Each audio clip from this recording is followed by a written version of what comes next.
Kolluru వెలుమలలో best flat కోసం చూస్తున్నారా? రాధేశ్ కైనే ఎంచుకోండి. నమస్తే, నేను Keshav. Welcome to Suman TV.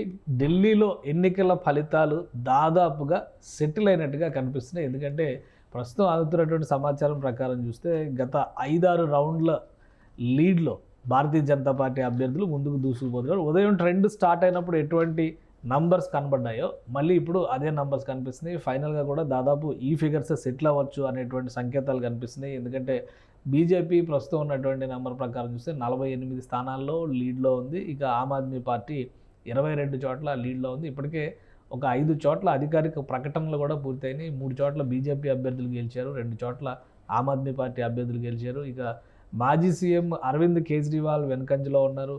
ప్రస్తుత సీఎం ఆతిషి కూడా వెనుకంజలో ఉన్నారు. మనీష్ సిసోడియా కూడా వెనుకంజలో ఉన్నారు. ఆమ్ ఆద్మీ పార్టీలో కీలక పాత్ర పోషించినటువంటి నాయకులు చాలామంది వెనుకంజలో ఉన్నటువంటి పరిస్థితి.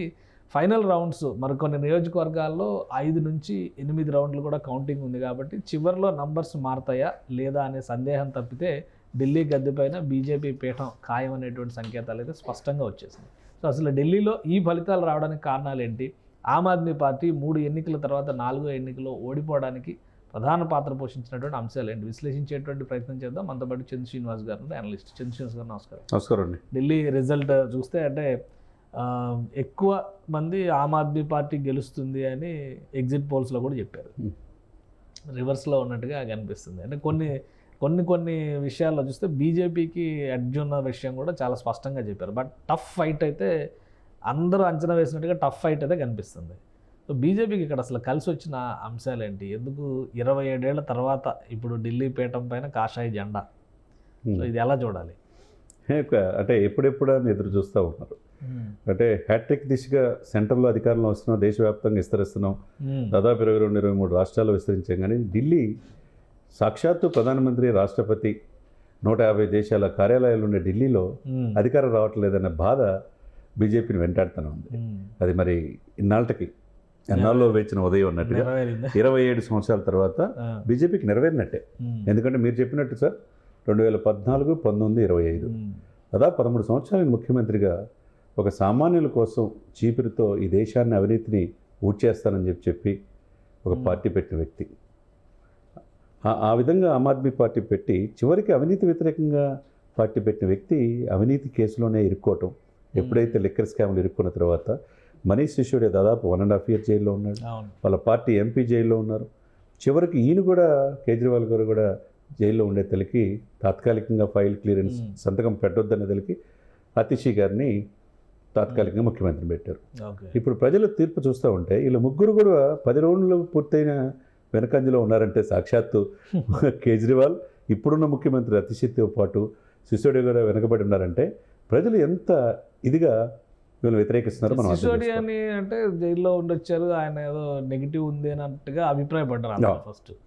కానీ ఆయన లీడ్ వచ్చారు. ఫస్ట్ ఒక 5-6 రౌండ్లు లీడ్ వచ్చారు, తర్వాత వెనక్కి వెళ్ళిపోయారు. అసలు అరవింద్ కేజ్రీవాల్ని ఎందుకు తిరస్కరించారు? అరవింద్ కేజ్రీవాల్ నేను నిజాయితీ పరుడిని, నీతిమంతుడిని అని పదే చెప్తూ వచ్చారు. ఇప్పుడు అన్నా హజారే కూడా కామెంట్ చేశారు, ఆయన అధికార దాహంతో వ్యవహరించారు కాబట్టి ఓడిపోయారని చెప్పిన. అన్నా హజారే చెప్పిన మాటలను బట్టి చూస్తే కూడా నిజంగానే అరవింద్ కేజ్రీవాల్ అధికార దాహం కోసమే పనిచేశారా లేదా క్లీన్ పాలిటిక్స్ ఇవ్వడంలో ఫెయిల్ అయ్యారా? అంటే క్లీన్ పాలిటిక్స్ చెప్పిన విధంగా చేయలేకపోయాడు. ఇప్పుడు అధికారం అంటే మిమ్మల్ని ప్రజలు ఏ విధంగా నమ్ముతారు? ఒకసారి చూస్తారు, 2 సార్లు చూస్తారు. సెంటిమెంట్ పద్దాకులు వర్కౌట్ కాదనే దానికి దీనికి నిదర్శనం. ఇప్పుడు మీరు 1.5 years జైల్లో ఉన్నారు. తర్వాత ఈడీలు కేసులు అని చెప్పి మమ్మల్ని అన్యాయంగా 135 కేసులు పెట్టారని వీళ్ళు అంటున్నారు. నన్ను చూసి ఓటేయమంటున్నారు. నిన్ను చూసి ఎందుకు ఓటేయాలి? అంటే పేదవాళ్ళకి ఫ్రీగా ఉచితంగా కరెంట్ ఇచ్చినంత మాత్రాన, వాటర్ ఇచ్చినంత మాత్రాన, ఆడవాళ్ళకి బస్సుల్లో ఫ్రీగా బస్సు సౌకర్యం కల్పించినంత మాత్రాన పద్దాకలు మీతో వేయాలా అనే భావన వాళ్ళకి కలిగింది. ప్రపంచంలో కేశవ్ గారు మీకు తెలియదు కాదు, కొన్ని సంవత్సరాల తరబడి ఢిల్లీయే ప్రపంచంలో అత్యంత కలుషిత నగరాల్లో ఫస్ట్ ప్లేస్ ఉంది. అక్కడ ఉన్నవారు లంగ్ ఇన్ఫెక్షన్తో దాదాపు 50% బాధపడుతున్నారు.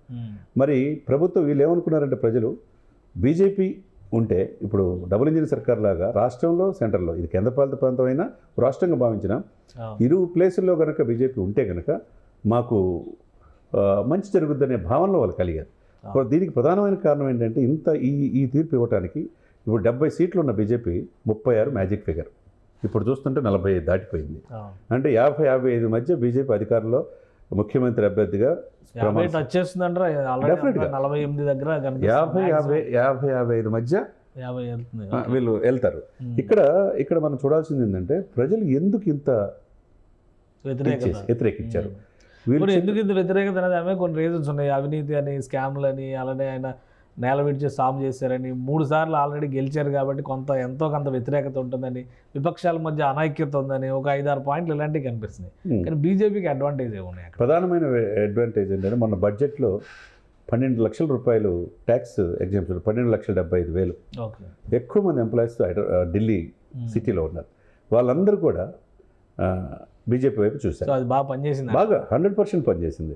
ఈయన వాగ్దానాలకు పరిమితమై గంగానది పక్షాలను అయ్యి అని చెప్పి అన్నారు, యమునా నది, ఇవన్నీ చూస్తూ ఉన్నాం. ఆయన సాక్షాత్తు రాహుల్ గాంధీ కాంగ్రెస్ కూడా ఇక్కడ ఓటు పర్సెంటేజ్ చూస్తే ఇప్పుడు ఒక ట్వీట్ చేశాడు కేటీఆర్ గారు, కంగ్రాచులేషన్స్ రాహుల్ గాంధీ అన్నారు. ఎందుకు? బీజేపీని అధికారంలో తీసుకొచ్చినారు. వీళ్ళు చీలిపోయి బీజేపీకి అవకాశం కల్పింది. ఇండియా కూటమిలో ఒకప్పుడు సభ్యులు. రాహుల్ గాంధీ ఒక్కరిదే నేరం ఎట్లా? ఇది ఇప్పుడు కేజ్రీవాల్ కూడా తెలుసుకోవాలి కదా, ఇన్ని ఎలక్షన్స్ చూసిన తర్వాత కలిసికట్టుగా వెళ్తే ఉపయోగం ఉంటుందని ఆలోచించాలి. ఈయన ఒక గట్టు నుండి కాంగ్రెస్ ఇంకొక గట్టును పెట్టి మేమందరం కలిసే ఉన్నామని చెప్తే ఎట్లా అవుతుంది? అదే అది చుక్కల కూటమి, ఇండియా కూటమి అంటారు. ఏమవుతారంటే ఒకవైపు శరద్ పవార్ గారు ప్రధానమంత్రి, మమతా బెనర్జీ గారు ప్రధానమంత్రి, కేజ్రీవాల్ ప్రధానమంత్రి, రాహుల్ గాంధీ ప్రధానమంత్రి, లల్లూ ప్రసాద్ ప్రధానమంత్రి. ఇంతమంది ప్రధానమంత్రులు లేరు కదా సార్. ప్రధానమంత్రుల కూటమి అయిపోయింది. ఇక్కడ ఏంటంటే ఒకే ఒక వ్యక్తి ఎన్డీఏ కూటమి. చూడండి, ఇప్పుడు చంద్రబాబు నాయుడు గారు ఒకప్పుడు ఏదైతే కేజ్రీవాల్ కోసం ప్రచారం చేసిన వ్యక్తే, ఈ వ్యక్తి కేజ్రీవాల్ అవినీతిలో కూరుకుపోయాడు, ఆయన ఓడించనని చెప్పి వెళ్ళారు. దాదాపు 10 లక్షల మంది తెలుగు ఓటర్లు ఉన్నప్పుడు ఇప్పుడు పవన్ కళ్యాణ్ గారు కొద్దిగా వైరల్ ఫీవర్ వెళ్ళలేకపోయినా ఆయన సందేశం ఇచ్చాడు. ఆయన తరపున బొలిశెట్టి సత్య వెళ్ళి ఒకప్పుడు కేజ్రీవాల్తో తిరిగిన వ్యక్తే వెళ్ళి వాళ్ళకి వ్యతిరేకంగా ప్రచారం చేశారంటే దాదాపు ఒకటి ఇవన్నీ ఒక ఎత్తు అయితే తెలుగు వాళ్ళంతా సాలిడ్గా 80-90% బీజేపీ నిలబడ్డారు. దీంతో పాటు అందరూ కూడా దేశవ్యాప్తంగా దాదాపు 3 కోట్ల మంది ఢిల్లీలో ఉంటారు సార్. 1,57,00,000 మంది ఓటింగ్లు ఈరోజు పాల్గొన్నారు. 5వ తారీఖు నేను అనుకోకుండా మన ఢిల్లీ వెళ్ళినప్పుడు ఎయిర్పోర్ట్ నుంచి కారులో వచ్చేటప్పుడు డ్రైవర్ కార్ నుంచి దిగిన తర్వాత మిగతా వాళ్ళు కూడా అడిగినప్పుడు ఎవరు చూసినా ఈసారి కేజ్రీవాల్ ఓడిపోతారన్నారు. అంటే వాళ్ళు డిసైడ్ చేసుకున్నారు. అంటే మోదీ గారు కనుక ఉంటే, మోదీ గారు ఇక్కడ మచ్చలేని నాయకుడిగా ఉన్నాడు, 3వసారి ప్రపంచ దేశాల మన్ననలు పొందే మోదీ గారు ఈసారి కనుక వాళ్ళని గెలిపించే కనుక మాకు బెనిఫిట్ అవుతుందని చెప్పి సామాన్యులు కూడా అనుకున్నారు. కాబట్టి ఈ నిర్ణయం అనమాట. వీళ్ళు ఏదైతే కరోనా టైంలో సుందరమైన భవనాలు నిర్మించుకోవడానికే. ఇప్పుడు సామాన్యులు ఏం కోరుకుంటారు సార్? మాకు మెరుగైన వసతులు కావాలని కోరుకుంటారు. కేశవ్ గారు, మెరుగైన వసతులు ఎవరికి ఉన్నాయి సార్ ఇక్కడ? కేశవ్ గారు, ఆమ్ ఆద్మీ శీష్ మహల్ ఎఫెక్ట్ 100% పనిచేసింది. అది వాళ్ళకు కూడా తెలుసు.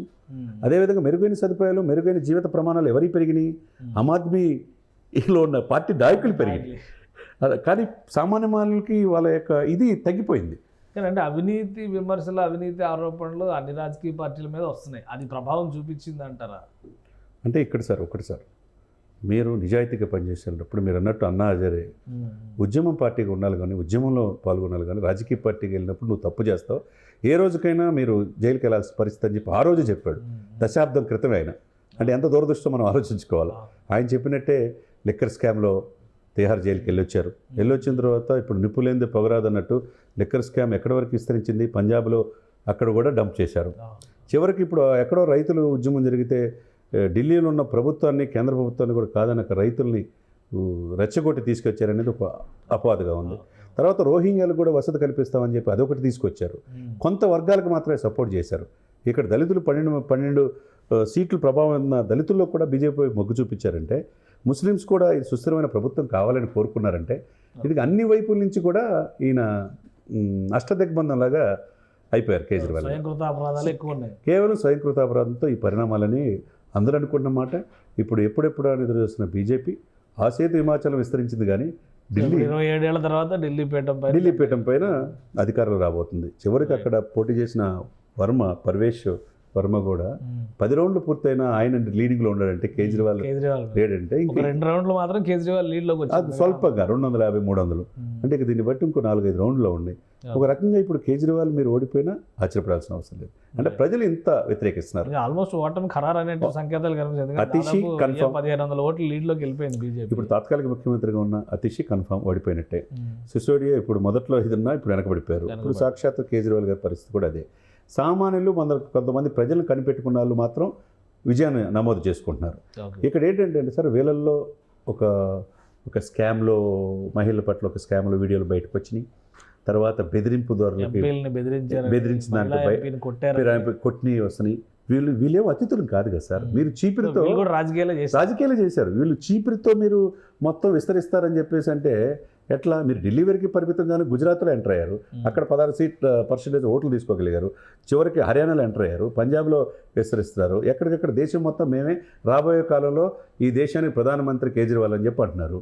మరి కేజ్రీవాల్ ప్రధానమంత్రి కావాలంటే మీరు అవినీతి ఆరోపణల నుంచి బయటపడాలి కదా. రైట్. థ్యాంక్ యూ శ్రీనివాస్ గారు. ఇది ఢిల్లీలో ఫలితాలు ప్రతి క్షణం ఇటు అటు మారుతున్నటువంటి పరిస్థితి కనిపిస్తుంది. క్షణక్షణం ఉత్కంఠ, ఏ నిమిషంలో ఎవరు ముందుకు వెళతారు, ఎవరు వెనక్కి వస్తారు అనేది కూడా సందేహాస్పదమైన అంశంగా మారుతుంది. కీలకమైనటువంటి స్థానాల్లో కూడా అరవింద్ కేజ్రీవాల్, ఆతిషి లాంటి వాళ్ళు కూడా వెనుకంజలోకి వెళ్ళడం అనేది ఇప్పుడు ఆసక్తికరంగా మారింది. ఫైనల్గా పబ్లిక్ రియాక్షన్స్ని బట్టి చూస్తే కనుక 3 టర్ములు గెలిచినటువంటి అరవింద్ కేజ్రీవాల్ పార్టీ పైన సహజంగానే అసంతృప్తి ఉందని, అలానే బీజేపీ కేంద్రంలో తీసుకున్నటువంటి కొన్ని నిర్ణయాలు, బీజేపీ పెద్దలు చేసినటువంటి ప్రచార విధానం, ఇవన్నీ కూడా ఢిల్లీ ఓటర్ని ప్రభావితం చేశాయని చంద్ర శ్రీనివాస్ గారు విశ్లేషిస్తున్నారు. ఇది స్పెషల్ డిస్కషన్. Keep watching.